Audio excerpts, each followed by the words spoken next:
So I recorded this video around the time of the Emerald packs just coming out, and I managed to score Lamarcus Aldrich. The Emerald version is an 87. I already had the gold version from the Trailblazers pack in Domination, but this one has improved rebounding, improved low post offense, and his low post hook and fadeaway is much better.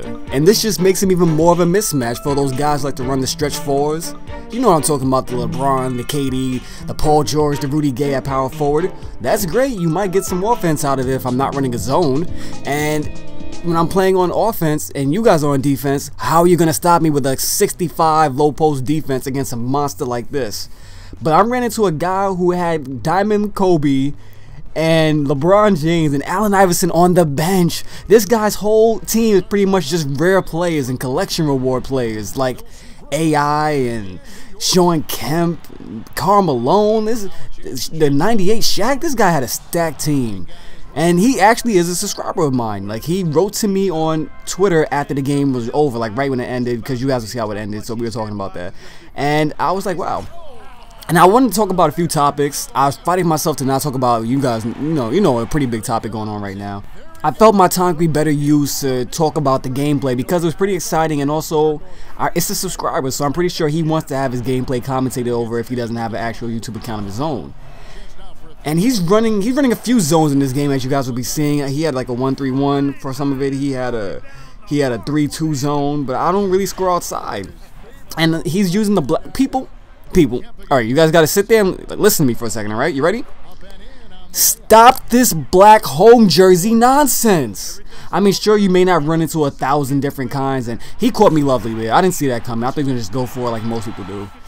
But come on, this is twice already in the first seed. I've only played about 5 games, including this one. This is ridiculous. And he caught me lovely with Allen Iverson after the timeout because his team was down. They subbed in a whole new bench squad full of other gold legends, and he was using them actually better than his starters, in my opinion. He got some good moves off, but my offense is very, it's kind of weird.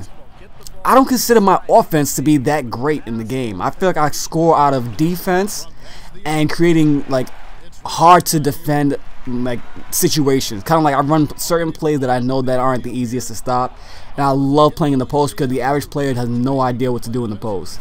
And Shaq just threw that. He didn't care that there were 2 guys with other black jerseys in front of him. He must have thought they were teammates because he just went up and got it.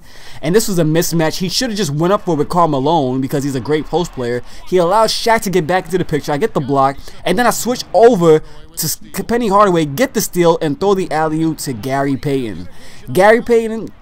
I also have Steph Curry, in case you guys didn't see before the game started. I got him from the tournament because it was glitched at the time where you only had to play 1 game, and this is my first game with them. But I just told myself when I saw it, I just ran into too many good teams in the first seed that I couldn't start a guy who's a liability on defense just because he has a high 3-point rating. I mean, my very first point guard in my team was Jose Calderon, and he shoots just like Stephen Curry. He pretty much is Stephen Curry with a lower rating. So that's really offensive. I shouldn't say that. I'm sorry. My team is all defense. You guys have known that. That's why Gary Payton's going to be a starter for a long time. And as long as he can keep throwing alley-oop passes to Shaq in situations like that, who was going to stop Shaq? They had Carmelo and Stephen Curry. That's why you need some big guys. Like, I like running a large lineup. My shortest player is Gary at 6'4", 6'5". I mean, I think he's 6'5" in real life, but in the game he's 6'4". It's like the way they lowered Paul George and Kevin Durant's height. But, you know, that's a whole other topic, a whole other conversation. And he's trying to find some space. It's really hard for him to find a space. We've stripped the ball from Michael Jordan, and he manages to still pick it up with Hakeem Olajuwon. I was not paying attention to Hakeem because he wasn't playing in the post, and he also seemed to never really get the ball unless it was a last-second bailout situation.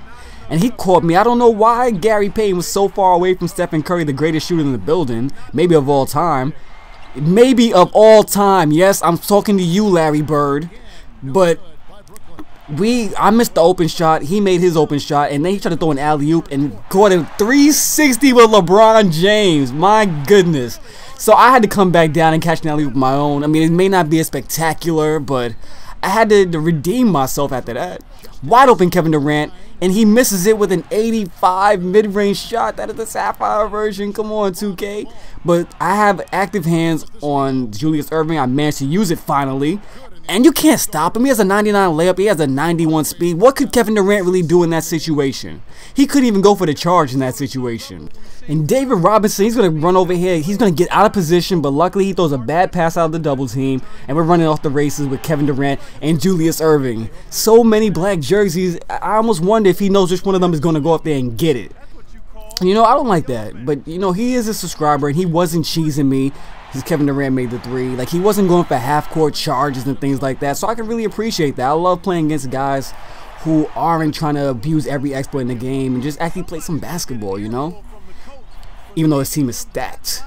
But I ran a play for Kevin Durant. That's what I mean. Like, I like running plays that I know will get the player open and also get me a better situation to break down a zone defense or a supreme defender. And I took away the open shot when I switched into the zone. I ran back to Michael Jordan as fast as possible, knocked over his bigger defender on the break, and then Julius Erving once again. That guy's a genius on the fast break. As long as he's not going for some ridiculous, like, easy to block finger roll, then he's going to finish strong, he's going to finish aggressively, or he's going to finish in traffic. He's pretty much Dominique Wilkins with a lower dunk tendency. Like... And right here, I guess that last shot, it just really drained his motivation to continue. He had the ball with Sean Kemp, and then he just ran back court. It was pretty weird.